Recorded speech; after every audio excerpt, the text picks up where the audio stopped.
Good morning, good afternoon, and good evening. My name is Kernahan Webb. I am the director of the Toronto Metropolitan University Institute for the Study of Corporate Social Responsibility, and I'm a professor here in the Department of Law and Business at Toronto Metropolitan University. And it is my pleasure and honor to have as a guest here for this particular in-conversation session, Dr. Toussaint Kafarhire, speaking on balancing development and ecological justice in the Democratic Republic of the Congo. Very much looking forward to this co-sponsored session with Canadian Jesuits International. Just to mention that all of these sessions are held in the spirit of constructive engagement, trying to figure out what is the way in which businesses can contribute to well-being and not actually make things worse from an environmental, social, human rights, and other standpoint. So that's kind of like the underlying objective of all of our work here. Next slide, please. So Toronto Metropolitan University is located in the Dish with One Spoon territory.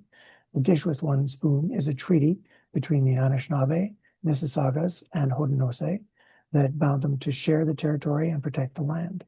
Subsequent Indigenous nations and peoples, Europeans, and all newcomers have been invited into this treaty in the spirit of peace, friendship, and respect. Next slide, please. All of the Toronto Metropolitan University CSR Institute sessions are animated by the following definition of social responsibility, which comes from the international standard ISO 26000, which is a more than 100-page standard, but this is just the definition of social responsibility. And as you can see, its emphasis on transparency, ethical behavior, contributing to health and welfare and sustainable development, taking into account not only the expectations of shareholders, a fixation of certain in the business sector, but also expectations of the full range of stakeholders, workers, consumers, community members, governments, and so on, is in compliance with applicable law, but also consistent with international norms of behavior, such as the ISO 26000 standard itself, the UN Guiding Principles on Business and Human Rights, the OECD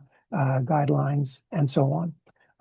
And it's not only about integrating it within the organization, but also practicing it in the relationships outside of the organization. So if you're talking about a government, it's its interactions with communities, businesses, consumers, workers, and so on. And the same is true with respect to corporations, interactions with communities, workers, investors, and so on. The full range of impacted or potentially impacted parties, as the case might be. Next slide, please. The second and related animating concept for all of the TMU CSR Institute work is the concept of sustainable governance, which basically starts from the proposition that given the challenging issues that we face in the 21st century that are typically fast evolving, multi-jurisdictional, and complex, really the only way we can effectively address them, if we can address them at all, is through a combination of government, the private sector, and civil society, each uniquely harvesting their capabilities and energies through their own instruments, institutions, processes, and actors. And sometimes that means collaboration among them all, and sometimes it means more of a rivalrous or a check and balance relationship. Next slide. So when we talk about institutions, we mean entities that are carrying out particular public interest functions. So that would be Parliament carrying out legislative functions, or it could mean ISO with their rulemaking functions, or civil society organizations with their rulemaking functions, or any implementation-related functions, and so on. So there's institutions carrying out their functions. There's rule instruments, which range from laws when we're talking about government through to standards, principles, and so on when you move beyond the purely public sector side of things, using a range of different processes from dispute resolution, conflict resolution, through rulemaking and rule implementation, and then a huge range of actors involved. So that's the taxonomy that underlies the sustainable governance framework. Next slide, please. So just to let you know that these sorts of TMU CSR Institute events happen quite regularly. If this is your first time here, welcome. If this is the second or third or fourth time you're here, welcome back. And just to let you know that, for example, we have one coming up later in June, which is on global multi-stakeholder coalitions, building them, how do they work, what are the challenges, that sort of thing, which I would suggest in these turbulent times, global multi-stakeholder coalitions can potentially represent one of the ways in which we can address some of these very difficult challenges that we face. And so you can see as well that there's regular updates in terms of things that we're doing here at Toronto Metropolitan University. And if you do have any ideas for upcoming sessions, please feel free to email me, and stay tuned. Next slide, please. So Toussaint is going to be providing us with a detailed discussion of the very challenging situation in the Democratic Republic right now, and the work that he in particular is involved in that regard. But just some highlighted points here is how important the Democratic Republic of Congo has become in terms of certain minerals that it has. And so therefore, how attractive it is, not only to other parts of the world and businesses in other parts of the world, but unfortunately also to armed groups that would like to intervene and take a cut and then use that to fuel wars and violence and to engage in a lot of very negative things. And unfortunately, that is the story of the DRC, is that it has been the site of some very, very significant and horrific misconduct of all sorts by governments, by private sector, and civil society. And so it is in that context that the work of Father Toussaint and many others is really under the spotlight as to what can be done. And so basically, that is the question that we're trying to really explore here, is what is the optimal governance response from governments, private sector, civil society, intergovernmental bodies, and so on, to the ongoing crises. And we can add in now, on top of everything else, the Ebola crisis that is now impacting in the DRC. So we have a very, very challenging situation, and we have people working on the front lines in there, such as Father Toussaint. So next slide, please. Briefly, with respect to Father Toussaint, he's the director of the Centre Europe for Research and Training in the Democratic Republic of Congo. Before earning his PhD in global politics and international relations from Loyola, he received a BA in philosophy and then a second BA in theology and STL degrees in ethics and social theories from Santa Clara University in California. He's lectured widely around the world, and I know he just got back from a very significant lecturing, which is yet another reason why I'm grateful, why I think we should all be grateful for him taking the time after coming back from what would be an exhausting tour for any of us.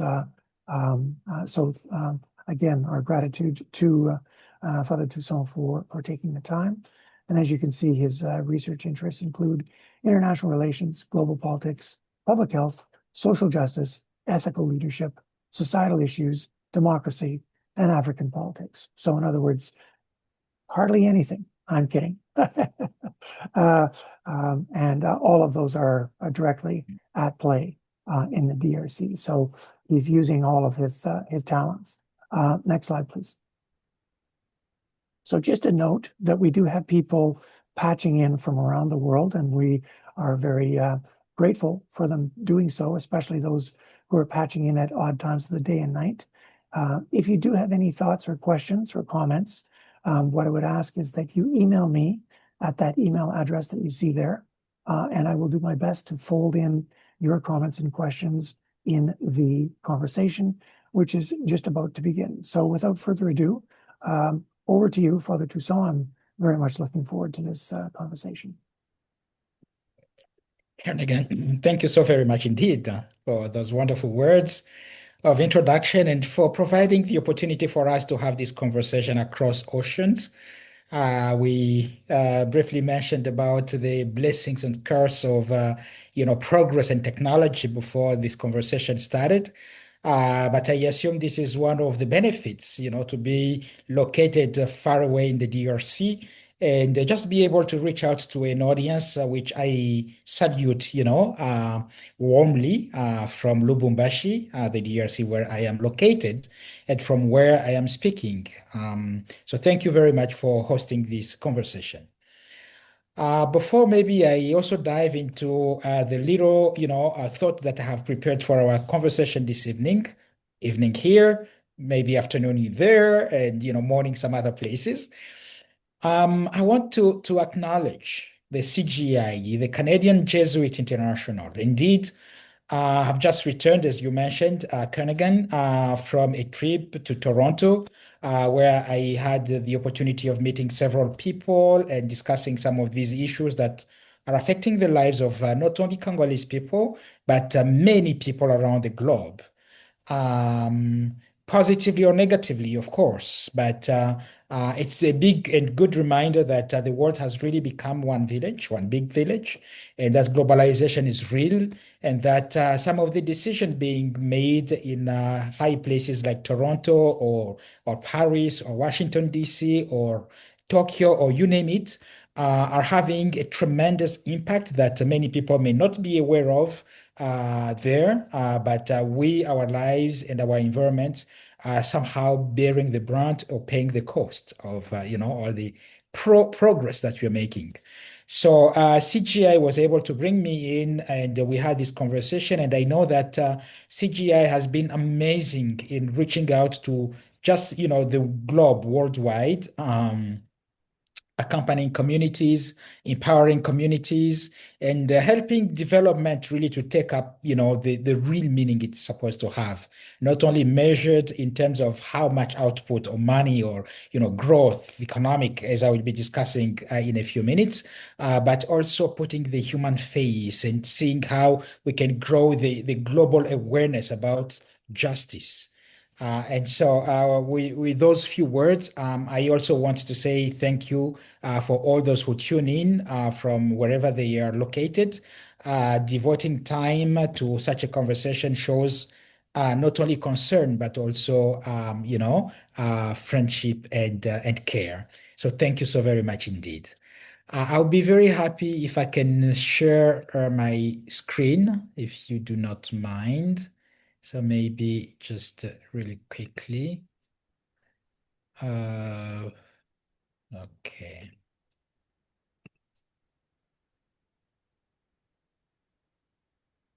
Okay.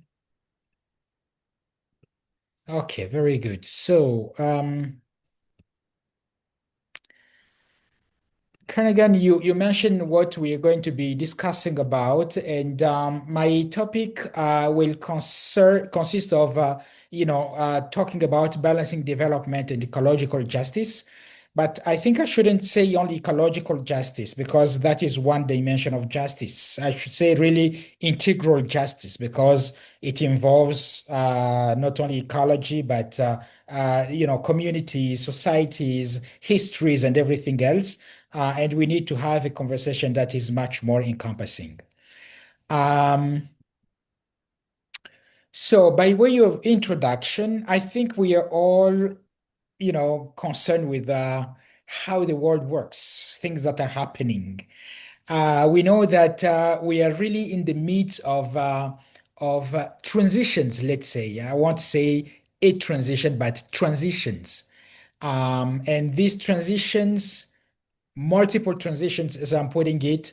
I also found this idea, this concept, in a recently released encyclical by Pope Leo the 14th, which is being discussed in many places, universities, organizations, because it brings us really to kind of discern, listen, and understand what is really going on here. Okay. And these changes are being driven mostly by, let's say, the energy transition, let's say the digital transition, let's say the climate transitions, of which we shall be talking about. And I want to say that Africa, again, is really at the epicenter of these changes. Not only Africa, let's put it this way. I think the critical minerals, as people are calling them, are really driving these changes, because there is no way we can talk about the changes taking place, or the change of an era, as Papa Leo has put it, without looking at what are the drivers really behind it. And my idea of discussing some of these is to say, yes, in our language, the way you package things, the rhetoric, is to show really that these changes are unavoidable, they are necessary, they are part of the unfolding of human history, which is very true to some extent. I believe it is, St. Augustine who once said that God had made us for him, and our hearts are restless until they find rest in him. So as long as we shall be alive, I understand that we will be thinking and trying to drive progress, to drive development, to get involved in those changes that are driving us to some place. But I was discussing the encyclical by Pope Leo the 14th, and I was reminding that we really need, and this is what the Pope is calling us to do, to bring the human person at the center of the conversation, and to keep also an eye on the horizon, which will remind us that we do not have our own substance in ourselves. We are accountable, as moral human beings, to someone else of whom we are just stewards of the creation that has been entrusted to us.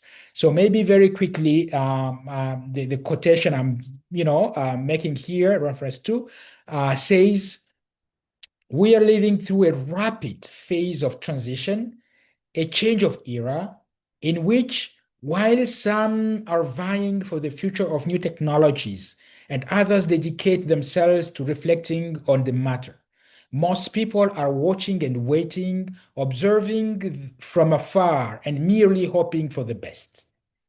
And I believe Africa and Africans and many other people actually in the developing world are among those who are watching and waiting, observing from afar, and hoping for the best. For this very reason, crucial questions impose themselves on our conscience and can no longer be avoided. Where are we going? Toward what goal do we wish to orient ourselves? And in the context of my conversation this afternoon for you, Kenegan, when we talk about progress and growth and development, where is it taking us? Where is it leading us? But whose growth, whose development is it anyway? Okay. So that's just by way of introduction to what I would like to discuss. So I mentioned the transitions as multiple, the major one being the green transition. And by green transition, as we all know, it is important to remember that the way we utilize, we produce, first of all, utilize, consume, distribute energy is changing. And we are moving now more and more to the renewable and low carbon energy instead of the traditional fossil fuels such as coal, oil, gas that contribute to the climate change. By the same token, we can talk also about the climate transition, because of this growing awareness about how human beings are depleting, let's say, the resources in the universe, we are also contributing to the global warming. I was recently last year, let's say, in September, in Belém at the COP30, and I remember meeting this lady from Vanuatu, an island, who was reminding us in a conversation that for some people, this might still sound very remote issue, but for people living on islands, they see the rising of the waters and they fear that their lands, their lives may disappear within a blink of an eye. And so we need to be aware of how the Anthropocene, I mean, the human activities on the universe are really making these changes faster or occurring faster. I mentioned Pope Leo's encyclical, and I think talking about the digital transition is also very important. Of course, these transitions are not bad in themselves. They are really good. And again, our connectivity, let's say from a small screen, a computer in front of us, it could be a telephone, it could be anything. When I was in Toronto, I was kidding my host, Peter, who might be in the room here, virtual room, and to whom I also bow and say thank you very much for coordinating some of these conversations. But I was kidding him by telling him that it was just beautiful to ride with him in his very beautiful, new car, electric, completely, making no noise, producing no pollution whatsoever. And I told him it's like a futuristic thing, like a fiction, science fiction, to just be gliding on the road without any fear or of contributing to the global warming. But I was also reminding Peter that yes, and as much as we're doing this progress, it could be electrical cars, it could be any other technological innovation that we are seeing. They require a lot of raw material like natural resources, and these natural resources have come from somewhere. And this somewhere is these places where somehow we have low, like leadership governance, like participation. And therefore, communities where you find these mining sites are getting affected, strongly, heavily, losing their lives, losing their homes, losing their lands, and losing their identities. And I don't know whether talking about development, we can look at those kind of side effects, collateral damages, or negative externalities as part of the development, or if we should just put up with the idea of development uncritically, regardless of what it is causing in the lives of so many other people. Another form of transition that is ongoing is the geopolitical transition. Many of us living in this part of the world, the developing world, as it is usually referred to, we look at the conflicts, we look at the wars, we look at the pandemics, powerless and overwhelmed, by that powerlessness.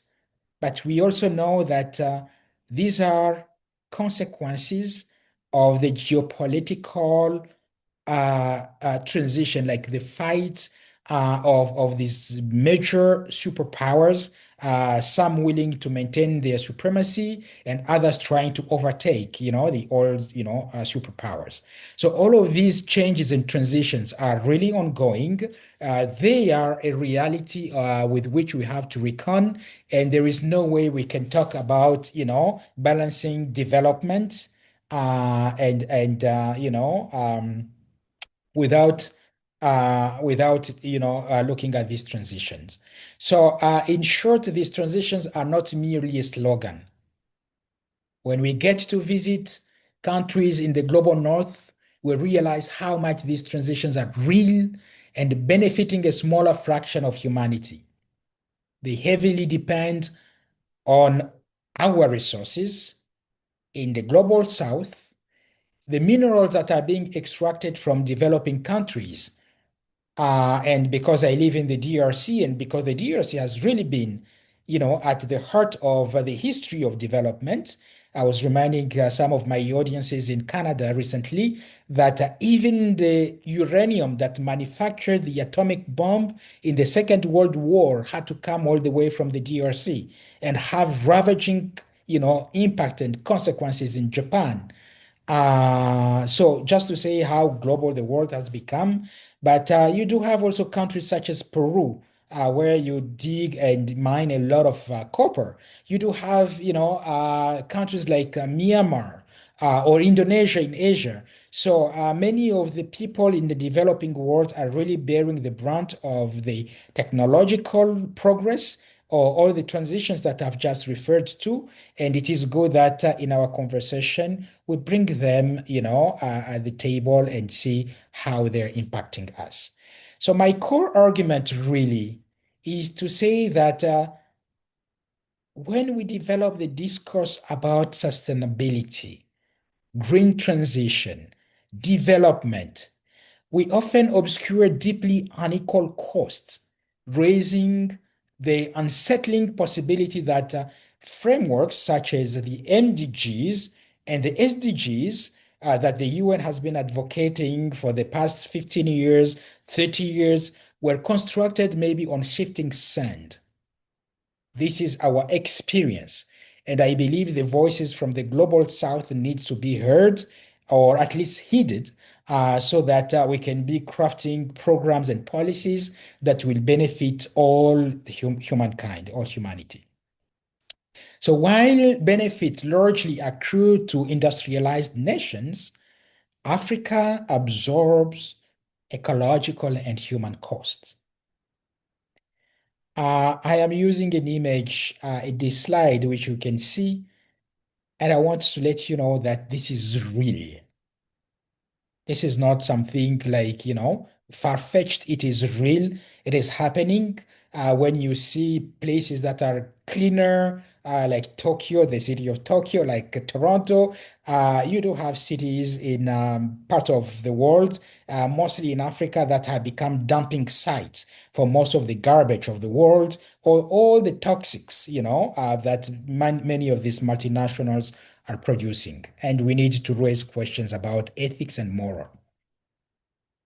So the next point I would like to discuss here is the human and ecological cost of extraction because of all these minerals that are entering into the different transitions that I just referred to. I don't think we can talk about anything positive like green transition, like digital transition, if mining communities are left behind.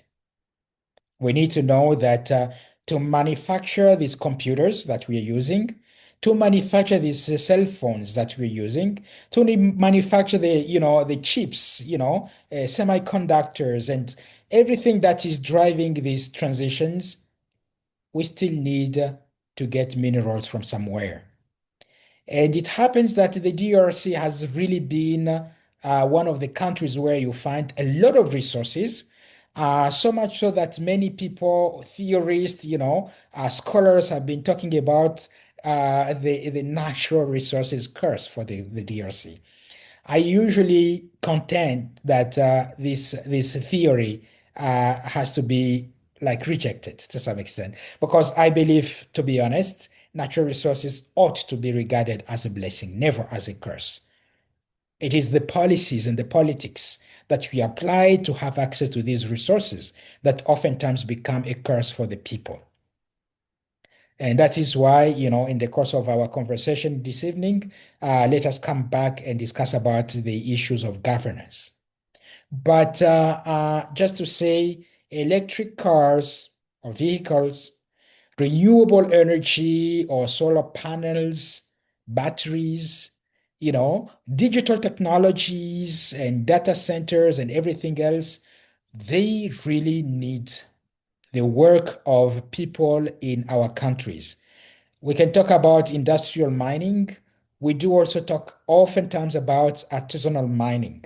And there is a huge, tremendous output that is coming from the artisanal miners, work, whose working conditions sometimes are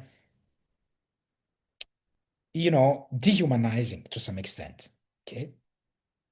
So communities often remain poor despite immense mineral wealth in their lands. Water sources are contaminated because you oftentimes to dig these minerals or to produce them, you need a lot of water.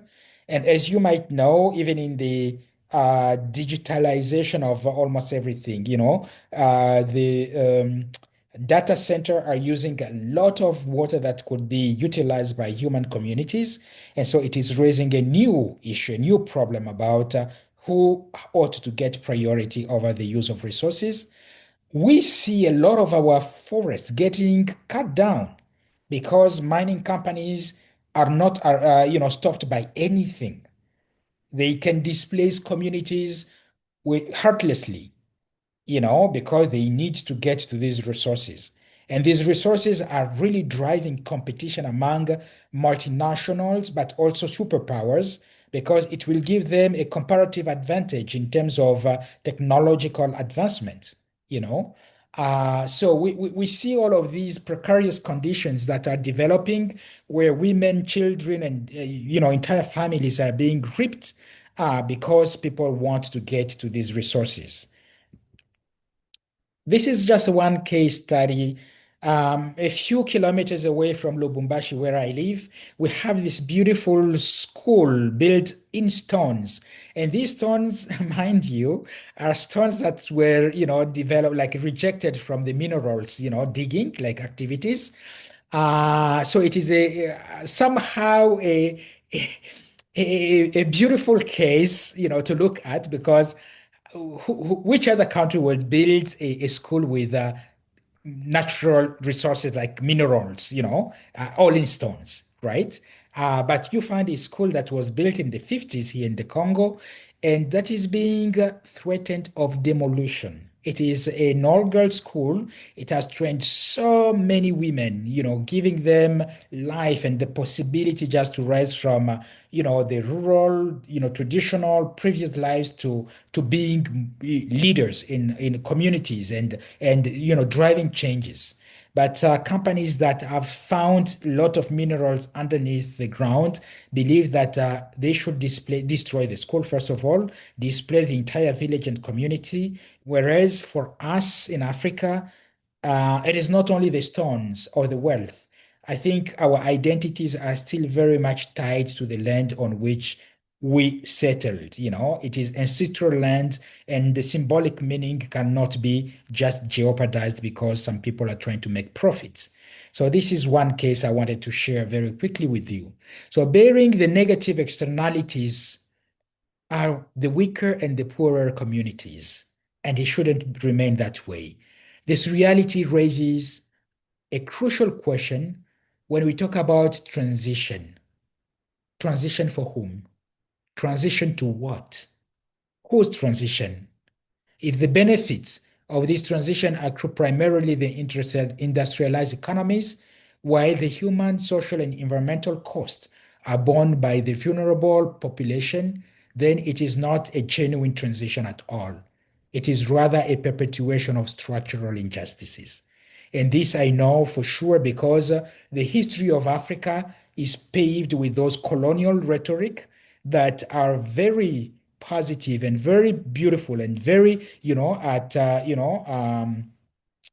face value, but deeply they involve tremendous injustices that are unacceptable. We know the history of colonization in Africa. We know the even history of slavery in the Americas.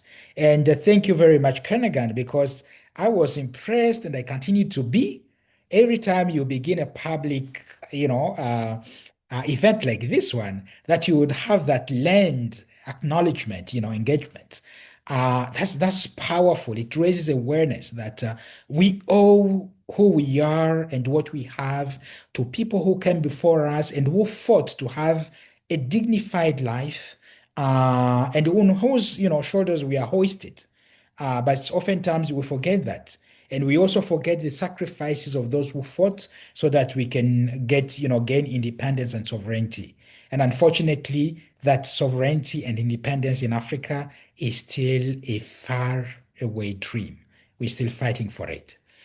So that is why I am looking at some of these theoretical, frameworks, or at least the way scholars have developed, issues about why we should get access to these minerals by all means.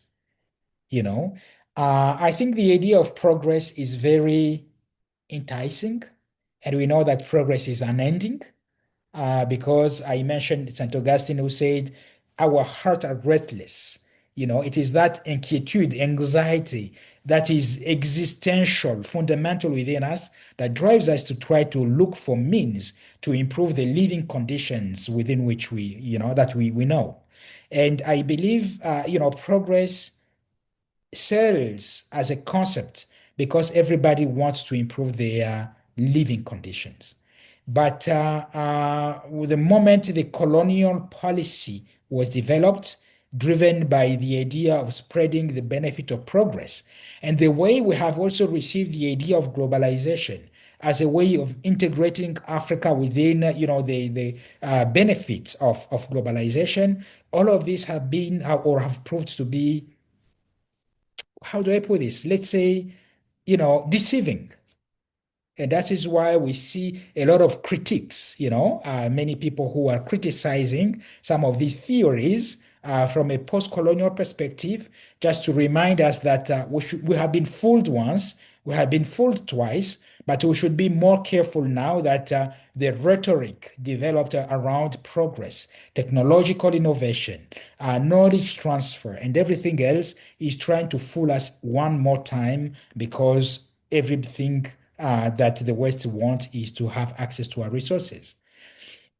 And so among the let's say the theories of development, the one I push for, the one I resonate with the most is Amartya Sen's capabilities approach, in which Amartya Sen reminds us really that to be developed, it is to have the freedoms, to choose the kind of life that any community would have any reason to value. So you have the value idea behind, meaning what are the values by which this community wants to live? Is it only material, or are they moral and spiritual? Or are they, so what is the role, the place of ethics, in the conversation about progress and development that we are seeing here? As I mentioned, we have had many, ideas or theories of development. During colonization, we know that, many infrastructure were developed. And I always remember having this conversation with one of my very dear friend and mentor, a Jesuit historian, when I was doing my studies in Chicago, and who was, keen at reminding me, oh, colonization has brought so much good to Africa in terms of developing hospitals and schools and roads and all these infrastructures, which is, usually used as measurement of development. And I would disagree with my fellow Jesuit and mentor and tell him, it is unfortunate that you are being very materialistic by way of measuring development, because at the same time that these roads were being built, they were not being built for Africans. They were being built to move all the resources that were being extracted from Africa to go and benefit and develop some other communities. And so that moral side needs to be, in the mind of people when we're discussing about this. So development, as I mentioned, from Amartya Sen and as an economist, sorry, and Martha Nussbaum, who is a philosopher, the purpose of development is indeed human flourishing. So how much flourishing are we getting from these new innovations? And I believe even when for those of you who might be willing to get into this conversation about Magnificat Humanitas, the new encyclical developed by Pope Leo, I think that is what he's raising as a question. How much this digitization of the world is allowing the human communities to flourish, the human being to be dignified, magnified, to be acknowledged as a sacred, creature who deserves attention, care, and protection?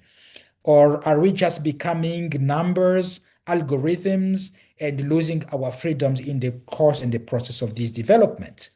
And so, substantively understood development, I mean, as freedoms and opportunities to lead, to live the kind of lives that the people have reason to value. So, the capabilities approach refers to what people are actually able to do and to be. Okay. I have encountered many scholars from the global north who believe that yes, I am here referring, for instance, for David Miller.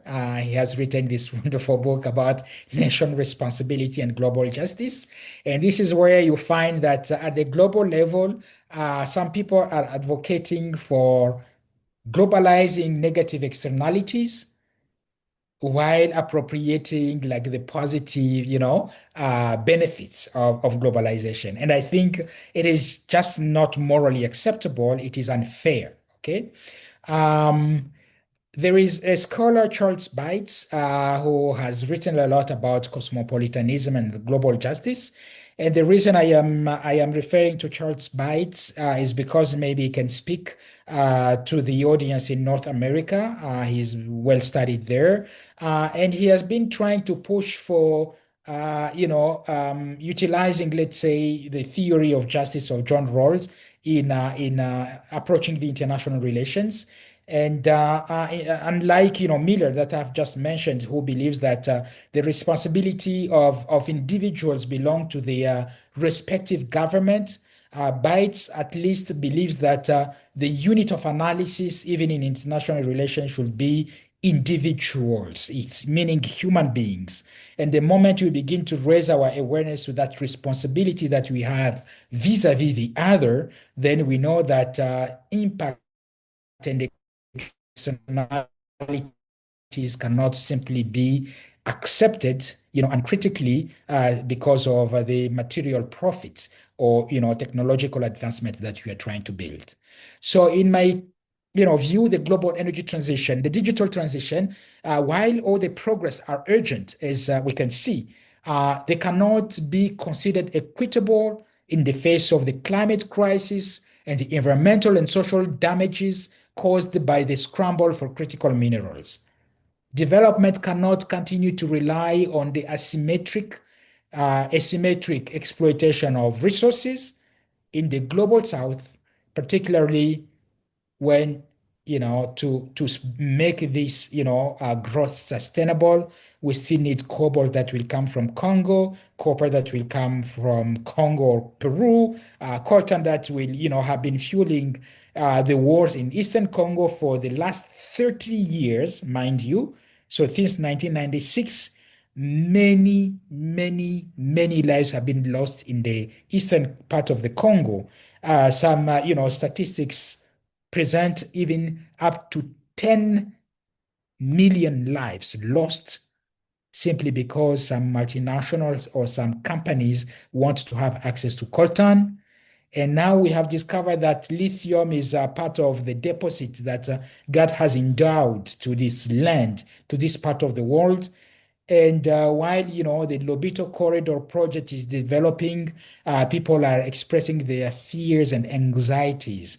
What again are we going to be living in terms of wars, in terms of conflicts, in terms of displacement, because of these resources? How can we govern them in a way, such a way that um, we promote, the human dignity?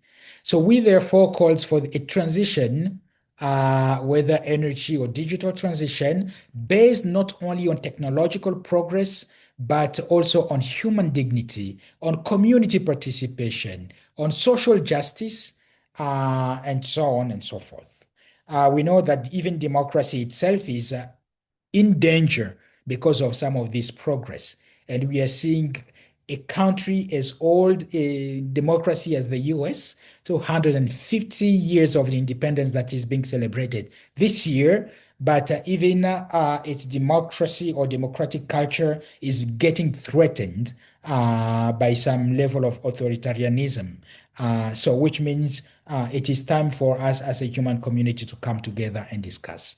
So, Kenneth, I don't know how much would you like me to go on, because I know that we will have some interaction, but I may have another couple of slides. Is that okay? Just let me know. Okay, you Absolutely. can stop if you want. It would be great if we do have time to kind of converse, you and I. But if you've got two more slides to do, please proceed. Okay, let me. So yeah. Just very quickly, I can summarize these slides. And my question here is to ask our audience that is participating in this conversation, when we listen to these stories coming from far away, whether it is Myanmar, whether it is the DRC, or Peru, or Chile, or Ecuador, why should we care? Why should this conversation matter to us at all? I really believe environmental degradation, displacement and poverty of communities around the world, unsafe labor conditions that are being forced on some people to get by, to get just a living, wage, um, the weak governance of some countries around the world, or all the gender-based vulnerabilities that we see, in this part of the world, and the limited participation in the decision-making, as I said, democracy being threatened, it is not only affecting those who are more vulnerable, those who are poorer, those who are far from the centers of power. It is a global concern. It is a concern for the whole humankind. So it is the future of humanity that is at stake. And that is why all of us, we need to care about, a transition. I mentioned that, when we wanted to raise awareness about the global warming, Pope Francis produced a document, Laudato Si, which has become a landmark, document, allowing us to grow in awareness about what can we do to protect our common home. When we see the human dignity of individuals being put at threat given the development of artificial intelligence, Pope Leo has come up with another document reminding us that, we need to come together and discuss the consequences of this growth, progress, and development. Wars are being fought not by human beings, but by robots or drones from a far remote place. And it's becoming like a video game because no more, soldiers will see the face of their enemies that they are just killing. And when you remove the face of a human being from that interaction, you understand that even human beings are getting like machines, like robots, killing our emotional side, right? Jobs, interviews, maybe our recruitment are being conducted by algorithms, and that capacity to listen to, the needs, the desires, the histories of people is being lost in the process. And so, how can you humanize some of this progress in technology that we're talking about? In conclusion, I would like maybe to take us back to what we have been advocating as, in the church as, integral human development. In 1996, Pope Paul VI wrote this encyclical called Populorum Progressio, in which he described development as a transition from less humane to more humane living conditions. And I like that. So less humane are the technologies and innovations are making us more humane or less humane? This is a question for us to debate. Furthermore, he argued that development is a process, sorry, that concerns each person and the whole person. So development has to be taken in a global manner, in a way that is much more encompassing and not only based on, the measurement that I mentioned, which could be profit making, wealth, producing, or technology or technological innovation. That is every dimension of the human person and all people without exception.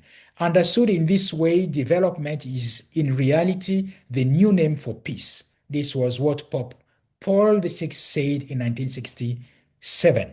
And this is still very true today. All of our conflicts today, the wars, the killings, the degrading of the sacredness of human beings is because we want to develop materially, but to shrink spiritually and morally. And that is not something that we can advocate. It aims to eradicate the roots of injustice and conflict and create opportunities for a more dignified life of all. So let us continue to push for a transition that is fair.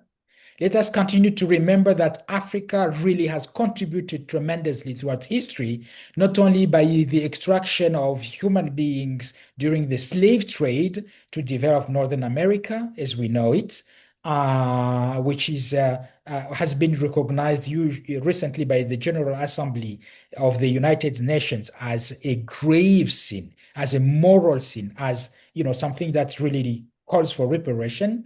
But Africa must not remain a sacrifice zone.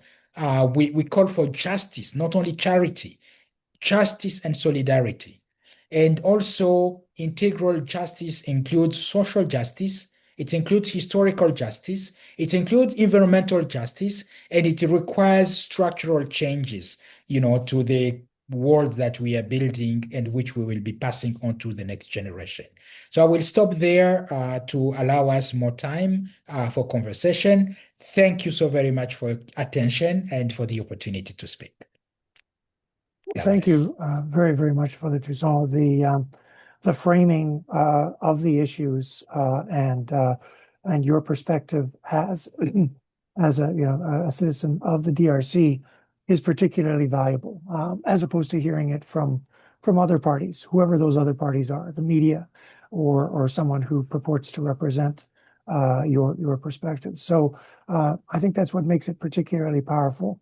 My immediate thoughts are we are living in concentric circles of collective decision making, from the family to the community, through to the nation, the government involved, but also through private sector organizations, through to intergovernmental bodies.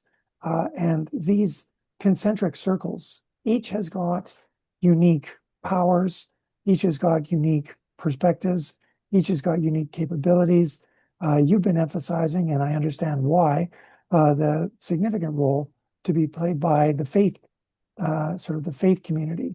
And I do think that there's a lot of extremely valuable values, articulation of those values, and attempts to kind of ensure or insist that conversations concerning development, whatever it is we're going to define as development, takes into account these sorts of values and doesn't run roughshod over it, which seems to be largely the case as things are now. A phrase that I've come up for dealing with the current situation is technological adolescence. That is to say, we're like children with very, very powerful tools in our hands, but we really don't know, as children, we really don't know how to use them. So we use them in very, very inappropriate ways. And I see that around the world taking place. So I think that the question flowing back to you is in this particular moment in time, at the geopolitical level, at the economic level, at the environmental level, at the technological level, and then more directly in DRC with the horrific power struggles that are going on right now, with Canadian companies being there, with the Canadian government shifting their particular approach towards addressing these issues. I'm interested to hear, what is your suggestions for a pathway forward that draws on the unique positive capabilities of each of these different nexuses of power, if I can call them that, and to address with these challenges, and to minimize the negative impacts, which unfortunately, that's what we're seeing mostly right now, is the negative impacts. Yeah, and again, thank you so very much for that, powerful question. And the way you just frame it is very powerful as well. It is true that I think we live in these, you call them, concentric cycles. And I think, each of them, has some level of allegiance that they demand from us. And those are like kind of multiple identities and challenges that we do have. But to address the question that you just raised, I believe what comes to mind strongly is, first of all, to remember that we are also moral and believing beings. Moral because, and that is why I used, some, of the definition about development, provided by Amartya Sen in his now famous book, Development as Freedom. Um, Reminding us strongly that uh, we cannot do away with the values that have shaped our societies, our history, our civilization, as human beings. And we really need to have that moral compass whenever we are making decisions about some of the development projects. The image that you're using also, comparing, like, it's an allegory of children playing with tools, with gadgets, with that are powerful. To some extent, we can even look at it as a Frankenstein. We develop things with the intention of being served by them, but in the end, the things end up becoming our masters and destroying us, our lives. So the pathway for me would be also, how much are we fighting to preserve democracy? Because I think I've seen how the democratic process started 30 years ago when we're coming out of the Cold War, and pushing some of the liberal values here. And the discussion that we were having were to say whether democracy was compatible with African cultures. But now we can see around the world that it is not an African issue or something that we can localized to a specific area.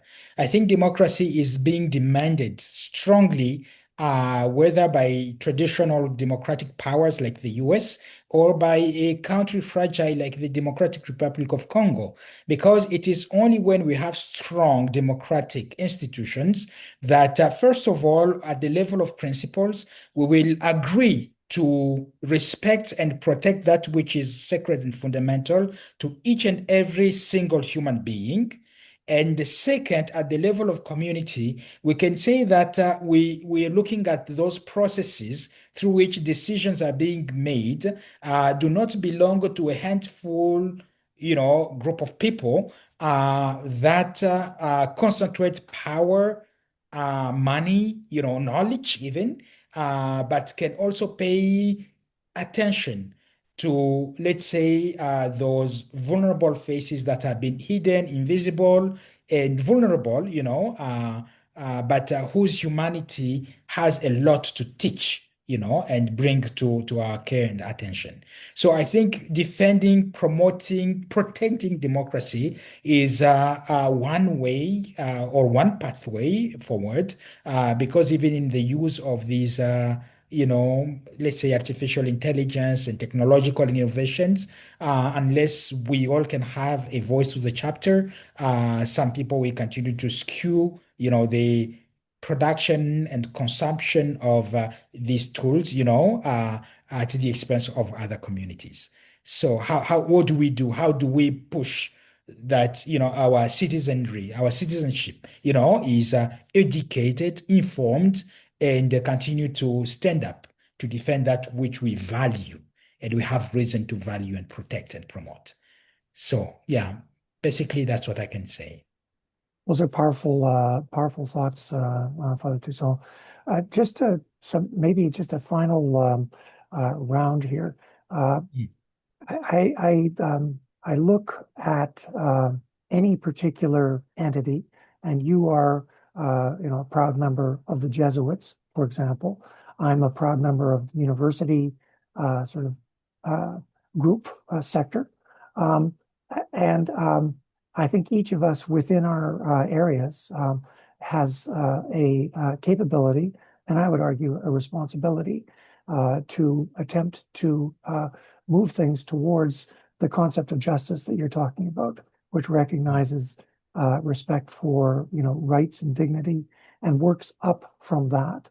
I'm thinking when I look at the Jesuits Mhm. have in the past and even right now in some parts of the world, in Australia, for example, they have actually worked directly. They're developing wineries. So basically producing wines that then they proceed to, first of all, the way in which they produce them is entirely in alignment with the teachings that the Jesuits hold dear. But that's using the unique capability of the Jesuits to participate directly in the economy.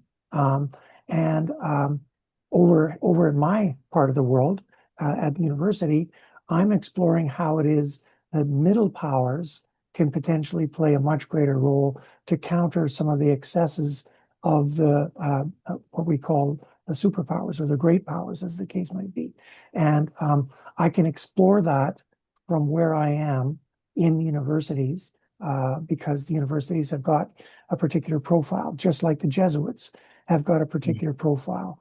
So I'm interested to hear, is there any particular kind of pathway that you see, for example, the Jesuits taking, where they are modeling, for example, behavior that they would like to see taken up by the extractive sector, for example, in the DRC, either working directly with mining companies or with governments, or actually taking on some extractive sector activities themselves and demonstrating how extractive sector activities can be undertaken in a way which is entirely in keeping with the unique values of the Jesuits. And I'm not suggesting that is in fact what you should do. I'm just throwing that out there as a kind of a conversation starter.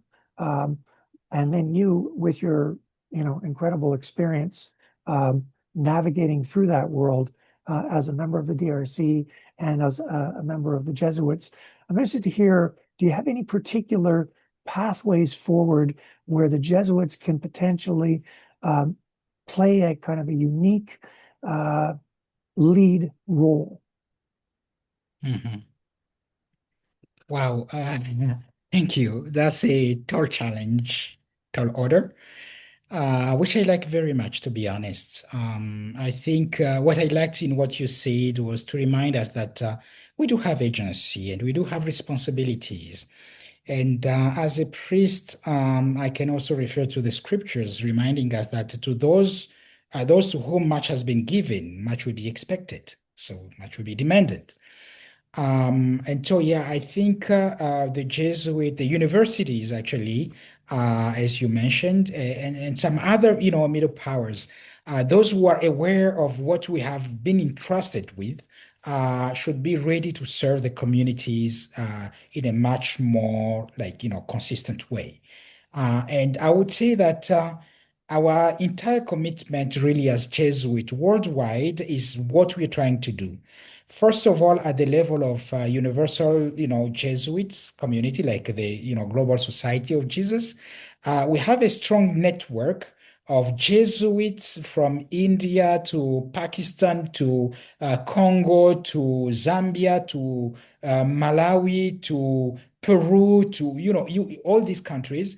We do have a strong network of Jesuit institutions, which we call social centers, involved in studying and raising awareness about these ethical, issues in the mining sector. So we're very much involved and we share best practices, knowledges, experiences. We meet, we pray, so that we understand that notion of stewardship. Uh, all of what we have today is not for us to consume egotistically, but as for us to use for the sake of human flourishing, development of all. But the one thing that we like also to factor in is to remind us that we shall not only be accountable to the one we consider to be the master of the universe, I mean, the creator, but also to our own children, our own next generation. What kind of a world do we want to hand over to them? Of course, we may claim, okay, development, technology, and everything else is advancement, and that is what we want for them. But what do we do with all the values that make us human beings? Looking in the face of each other and recognizing the transcendence that each and every single human being represents. So that would be one part of what the Jesuits have been doing. The Jesuits do not own mines. We do have a history as Jesuits, and I am sure many people who have some interest with the Jesuit history have seen, that movie, The Mission, with great music by Ennio Morricone, reminding us of the reductions in the Paraguay back in those days. So it's a legacy of the Jesuit, it's a history of the Jesuit, and it is something that we feel we can live out differently, not necessarily by developing such powerful political, entities that are controlled, but the schools, the trainings, the parishes, the social centers that I mentioned that we do have are instrument for us to continue shaping, that spiritual dimension and spiritual approach to how we appropriate reality and how we try to transform that reality. So directly, we may be working with, let's say, leaders who have the decision-making power, in their hand and capacity, so that these leaders can make the right decisions that will affect communities in good ways.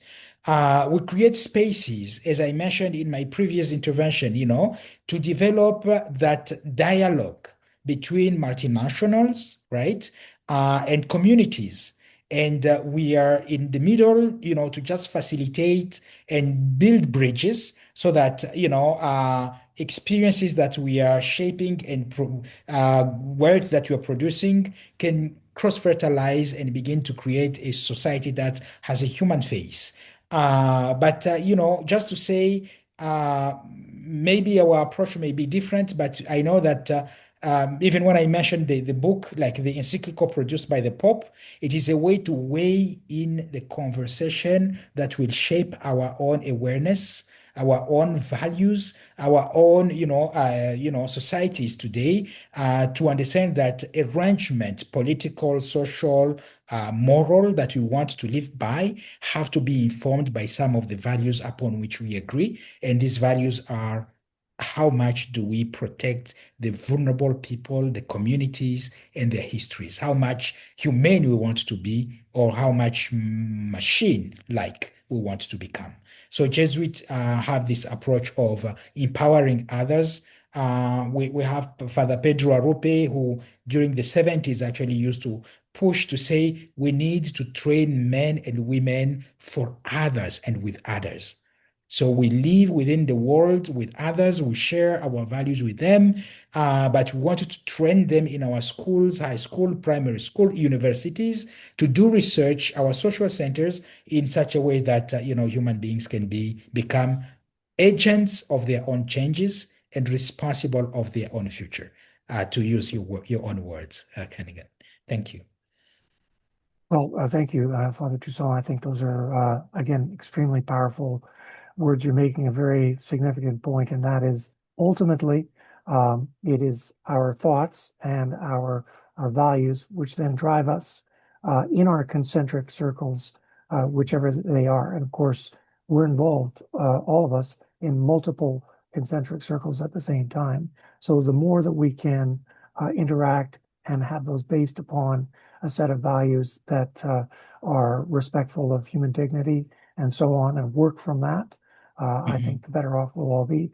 It's an enormous challenge, and that's why I kind of threw out this idea of the Jesuits in Australia actually, I perhaps you could call it even a praxis. Like they're moving beyond just the teaching side to say, and here's how we're actually living it in a way. We're modeling this behavior in the production of this particular thing here, and I just the soil, so to speak, of the Congo, DRC, is different than the soil of Australia. So it just occurred to me that there was some possibility for the Jesuits to work directly in the mining sector and to be demonstrating this is how it could be done in a way where it benefits, first and foremost, it benefits the people of DRC, and how we're at the same time training them, education, but also just physical well-being.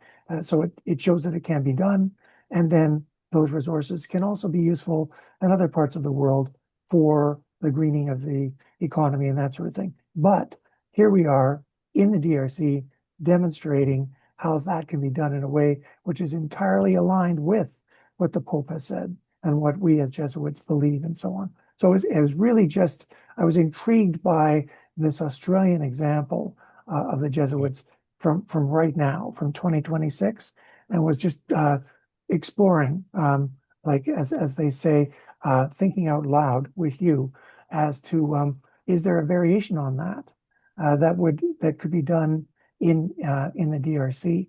But really, I'm speaking as someone, I'm struggling with my own ideas here about how to do things in Canada, and I cannot speak with any degree of knowledge about what would work in DRC. So really just throwing that out for your consideration and the consideration of your colleagues in the broader Jesuit community. Thank you so very much. I appreciate that actually. It's a very stimulating and emulating idea. So I'm sure I will discuss this with my fellow Jesuits. We're trying, to be involved in so many other things. Maybe I will mention this on the sides. But here at CAF, we have been really involved in, like social advocacy, social issues. But now we are in the process of developing a environmental lab, right? To analyze soil, air and water, because we live in a mining sector, and we assume this will be something that can empower really the communities to continue to push for the decision making, to advocate for their own good, Excellent. and to hold accountable also the multinationals that are working within the region. And maybe at some point I will get back to you on this issue and say, hey, for the ISO, like a certification, how much can we work together and so on and so forth. But That thank you sounds very very much. good. Sure. Thank you again. All the best. I think it's in the evening for you now. So I really appreciate you taking the time to speak to us in the evening of your day. And let's see if we can circle back in a while, perhaps in a year or two, and see what sorts of progress you're making and we're making and the world is making. We're in a very, very turbulent period, as the Chinese say. Crisis and opportunity. So it's a question of what we can do in this turbulent time. So I wish you and your colleagues all the best as you continue your work, and let's continue the conversation. Wonderful. I appreciate this. Thank you so very much for creating this space. Yeah, despite the time difference, I know you were a very busy person as well. So to show this care, this awareness about global issues and concern for global justice is not something we take for granted. So I want to commend you and to say thank you. Thank you also for the work you're doing at the Institute for Social Corporate Responsibility at Toronto Metropolitan University. These are the new things actually that we really need to bring to the next, younger generation, so that we become, because everybody has been saying, yeah, we are global citizens, we are citizens of the world, right? But at the same time, we want to remain parochial in the way we approach our own lives and issues and morals and ethics. And we say, whatever is happening there does not concern me, I don't care. Yet, some of these powerful countries with powerful passports jump on a plane and they are at the extremity of the world the next day, without any, hassles of, visa application and whatever.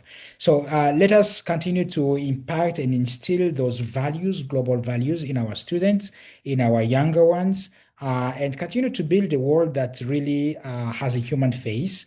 And this is the work you're doing, which I want to acknowledge and commend. So thank you indeed. I look forward for more interaction and for greater collaboration in the future. Terrific. On behalf of Toronto Metropolitan University in general, and specifically the Toronto Metropolitan University Institute for the Study of Corporate Social Responsibility, thanks again for taking the time, and all the best in your work. And let's keep on talking. God bless. Thank you. Bye. All the best. Okay, sure.